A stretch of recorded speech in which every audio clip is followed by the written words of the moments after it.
Assalamualaikum warahmatullahi wabarakatuh. Selamat pagi anak-anak. Apa kabar hari ini? Semoga semuanya senantiasa sehat dan pastikan selalu menjaga protokol kesehatan di rumah dengan rajin mencuci tangan dan memakai masker ketika harus keluar rumah. Baik, sebelum memulai pembelajaran hari ini, mari kita buka dengan bacaan basmalah. Bismillahirrahmanirrahim. Semoga pembelajaran ini dapat berjalan dengan lancar dan memberikan banyak manfaat. Layanan bimbingan klasikal secara daring pada hari ini akan membahas suatu tema. Apa ya temanya? Coba kalian lihat gambar yang ada di sini. Gambar apakah? Betul, itu adalah gambar media sosial.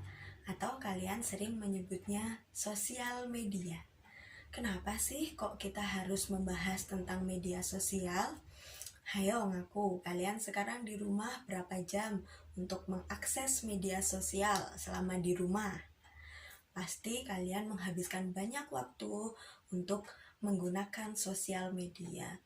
Jadi, tujuan pembelajaran pada hari ini adalah bagaimana menggunakan sosial media atau media sosial dengan bijak. Jadi, sudah siap untuk mengikuti pembelajaran pada hari ini? Mari kita bahas terlebih dahulu apa yang dimaksud dengan media sosial. Kalian semuanya pasti sudah tahu, tapi mari kita lihat keterangan yang ada di sini. Ya, media sosial adalah media yang berupa situs dan aplikasi yang melibatkan teknologi berbasis internet.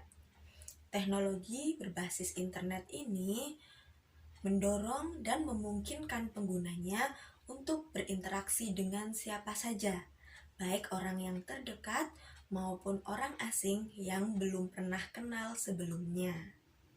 Ada berapa media sosial yang sering kalian gunakan di situ? Pasti ada WhatsApp, anak-anak zaman sekarang ada TikTok, ada YouTube, ada Instagram, dan biasanya juga banyak yang menggunakan Facebook atau banyak lagi aplikasi lain yang mungkin kalian gunakan dalam kehidupan sehari-hari. Selanjutnya, kalian merasakan nggak sih ada dampaknya atau tidak dari seluruh media sosial tersebut? Ya, pasti ada dampaknya, baik dampak positif maupun dampak negatif. Nah, di sini Bu Uci akan memperlihatkan beberapa dampak positif dan dampak negatif dari media sosial yang biasanya dirasakan oleh para remaja. Nanti kalian masing-masing silahkan perhatikan dan pilih manakah dampak yang kalian rasakan. Karena masing-masing orang pasti merasakan dampak yang berbeda tergantung dari cara penggunaannya. Kita mulai dari dampak positifnya terlebih dahulu. Bisa kalian lihat di sini, apa saja sih dampak positif dari media sosial? Yang pertama, media sosial biasanya digunakan sebagai media untuk mencari, memperluas, dan mempererat jaringan pertemanan. Jadi, anak-anak zaman sekarang tidak melulu harus berteman dengan teman satu sekolahnya, tapi bisa berteman dengan teman-teman dari sekolah yang lain, atau bahkan dari kota yang lain, atau dengan kakak kelas yang sudah ada di perguruan tinggi. Kemudian, dampak positif yang kedua adalah sebagai media untuk mencari informasi dan pembelajaran. Dari media sosial ini kalian pasti bisa mengakses berbagai macam informasi baik di Indonesia maupun dari belahan dunia manapun, ya.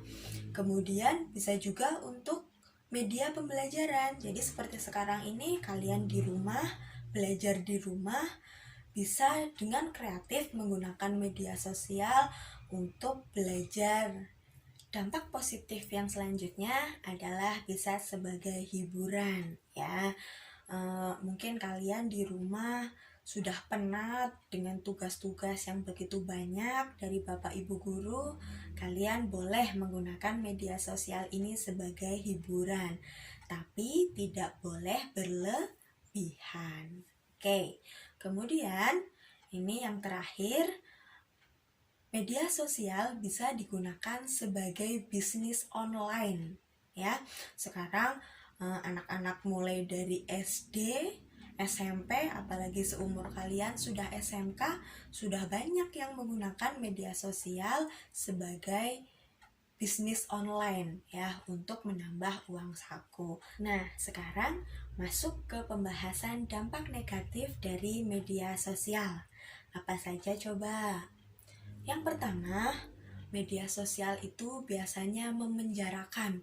Loh, kok memenjarakan? Ya, memenjarakan di sini bukan berarti kalian masuk penjara, tetapi kalian sibuk dengan media sosial kalian masing-masing, sehingga tidak ada waktu untuk orang-orang yang ada di sekitar kalian. Dampak negatif yang selanjutnya adalah berkurangnya sopan santun. Dampak yang ketiga adalah kalian semakin boros. Ya, karena kalian bermedia sosial pasti menggunakan kuota internet.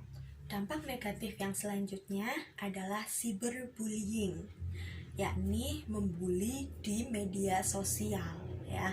Karena seperti tadi, tidak ada filter di media sosial kecuali kalian bisa menahan diri kalian sendiri, sehingga banyak terjadi pembulian di media sosial. Kemudian yang terakhir adalah malas belajar. Ya apa enggak? Kalian kalau sudah membuka media sosial, sudah membuka sosmed, pasti lupa ya, tiba-tiba sudah 2 jam, tiba-tiba sudah menghabiskan banyak waktu dan kalian sudah capek, sehingga untuk belajar menjadi malas. Nah, setelah mengetahui berbagai dampaknya, apa yang bisa kita lakukan untuk bisa menerapkan penggunaan media sosial dengan bijak? Mari kita bahas bersama-sama. Yang pertama, kalian bisa silahkan menggunakan media tersebut dengan sesuai kebutuhan. Artinya apa? Kalau kalian butuh menghubungi seseorang, bisa menggunakan WhatsApp, tapi jangan keterusan ya. Misal buka WhatsApp, kemudian kepo story, kemudian sampai 1 jam, 2 jam hanya untuk melihat story di WhatsApp misalnya. Nah, itu berarti tidak sesuai dengan kebutuhan.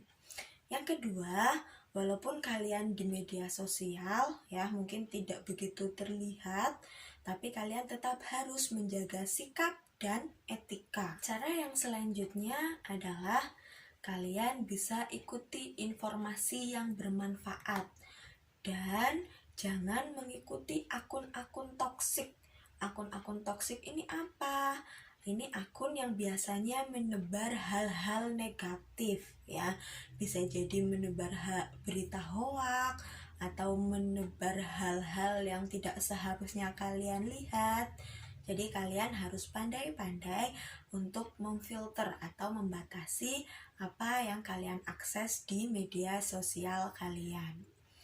Kemudian, kalian juga harus pandai untuk memanfaatkan media sosial semaksimal mungkin. Selanjutnya, yang perlu kalian ingat juga, dalam bermedia sosial kalian harus pandai-pandai menjaga privasi. Tidak harus semuanya kalian bagikan, karena lagi-lagi tuh media sosial itu bisa diakses oleh siapapun, bisa dilihat oleh siapapun. Kalau privasi kita diumbar, diperlihatkan dengan tanpa filter, maka takutnya hal-hal tersebut akan disalahgunakan oleh orang yang tidak bertanggung jawab ya. Oke, nah yang terakhir, kalian ketika membagikan sesuatu silahkan periksa dulu ya. Ketika membagikan konten atau mengunggah konten, silahkan kalian periksa kembali. Jangan sampai konten tersebut menyinggung orang lain, mengandung hoak, atau justru melanggar Undang-Undang ITE. Jadi, kesimpulannya, media sosial ini bisa memberikan dampak positif maupun dampak negatif tergantung dari cara kita menggunakan ya. Sehingga Bu Uci harapkan apa yang sudah kita bahas tadi bisa kita terapkan dalam kehidupan sehari-hari. Silahkan isi dulu daftar hadir yang sudah Bu Uci bagikan linknya. Dan juga jangan lupa untuk mengisi LKPD. Sekian dulu dari Bu Uci. Terima kasih atas perhatiannya. Kalian di rumah harus tetap sehat, tetap semangat, dan jaga kesehatan ya.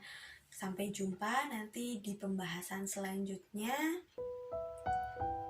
Bu Uci akhiri. Assalamualaikum warahmatullahi wabarakatuh.